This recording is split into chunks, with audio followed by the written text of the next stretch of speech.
Assalamualaikum warahmatullahi wabarakatuh. Oke, pada pertemuan kali ini kita masuk ke materi yang terakhir pada bab logika, yaitu penarikan kesimpulan. Penarikan kesimpulan ini sering muncul dalam banyak tes, ya. Tes apa saja itu sering muncul.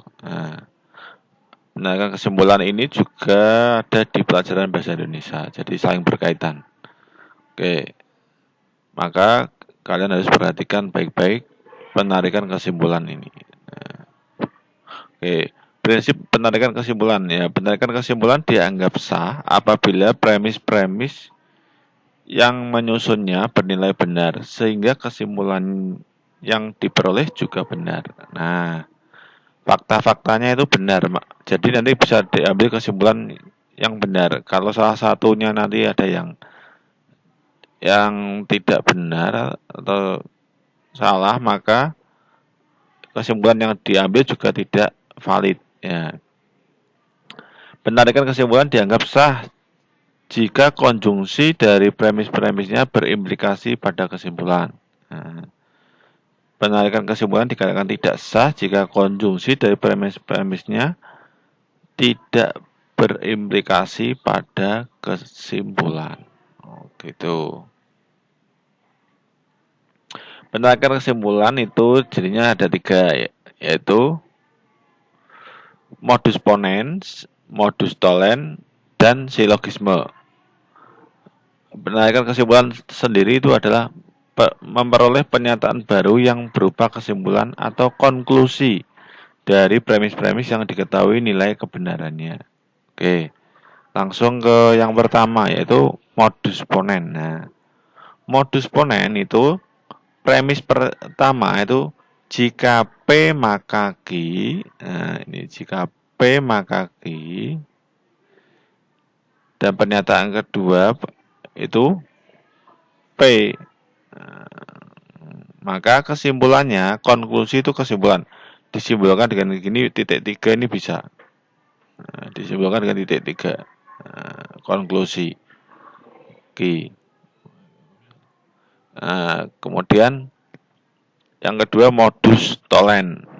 Modus tollens itu premis pertamanya jika P maka Q.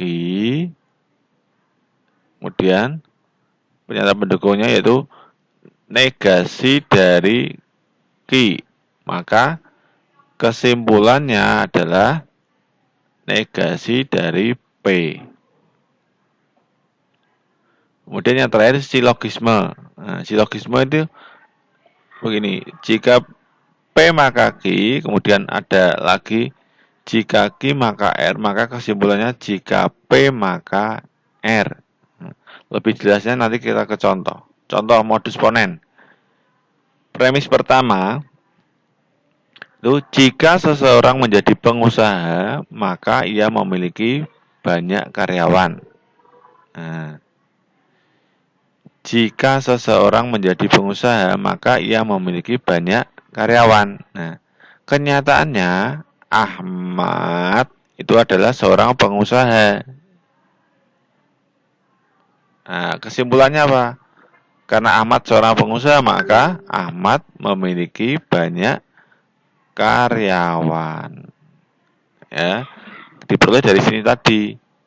Pernyataan jika P maka Q ini tadi, yang pertama. Kemudian modus tollens. Modus tollens. Jika musim kemarau datang, maka penduduk kekurangan air. Nah, kenyataannya apa? Kenyataannya itu penduduk tidak kekurangan air.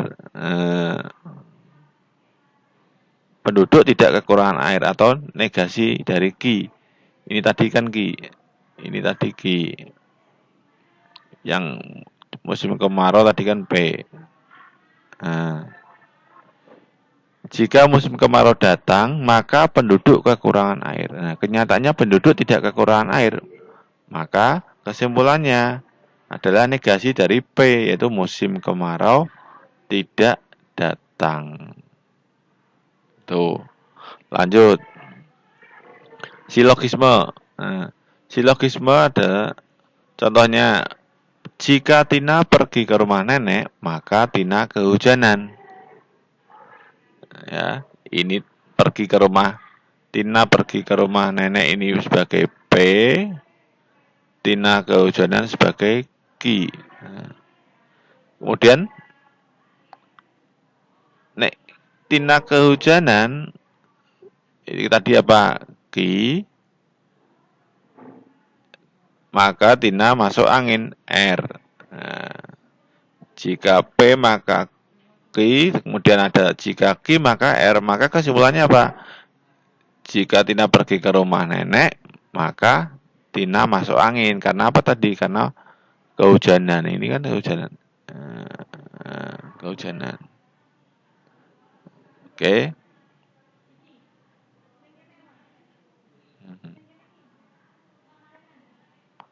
Oke. Bisa ya? Nah, valid atau tidaknya suatu argumen dapat diselidiki dengan menggunakan tabel kebenaran. Suatu argumen dikatakan valid jika implikasi dari konklusi premis-premisnya dengan konklusi merupakan suatu tautologi. Nah, contohnya ini.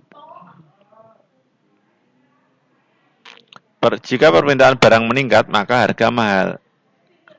Kenyataannya, harga mahal. Apakah bisa kesimpulannya permintaan barang meningkat? Ya. Harga barang mahal, apakah faktornya hanya permintaan barang meningkat? Kan bisa saja tidak, ya. Kalau kita buktikan dulu, nilai kebenaran argumen dapat dibuktikan dengan tabel kebenaran. Ini kan yang ini jika P maka Q, ini tadi dan ini tadi itu Q, kemudian kesimpulannya adalah di sini apa? Permintaan barang meningkat P. Apakah ini kalau dibuktikan nanti hasilnya itu tautologi atau B.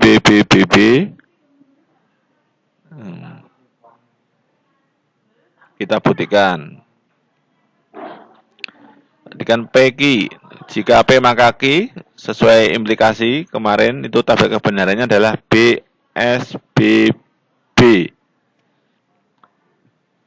Kemudian jika implikasi P maka Q dan Q, maka kolom ini dan kolom ini, B dan B hasilnya B, S dan S hasilnya S, B dan B hasilnya B, B dan S hasilnya S.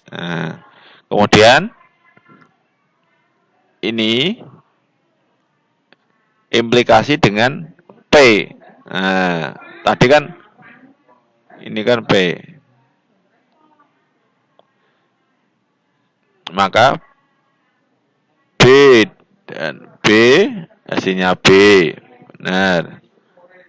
S, jika S maka B hasilnya apa? B.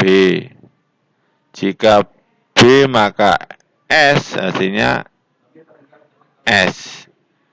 Jika S maka hasilnya B. Nah, di sini ada S-nya 1. Nah, tidak boleh. Karena hasilnya harus tautologi. Agar konklusi yang diperoleh ini valid. Karena ada S1 maka penarikan kesimpulan tersebut tidak sah atau tidak valid. Begitu. Jadi kalau mau yang benar berarti di sini apa? Jika P maka Q, mungkin di sini bisa harga barang tidak mahal. Kemudian kesimpulannya permintaan barang tidak meningkat. Atau jika permintaan barang meningkat maka harga barang mahal. premis keduanya, permintaan barang meningkat. Nah, kesimpulannya adalah harga barang mahal. Begitu. Ya.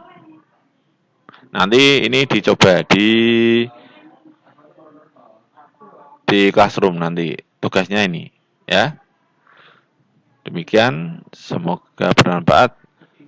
Nanti kita masuk ke materi selanjutnya di depan, yaitu peluang. Nah, oke. Demikian, semoga bermanfaat. Tetap semangat. Assalamualaikum warahmatullahi wabarakatuh.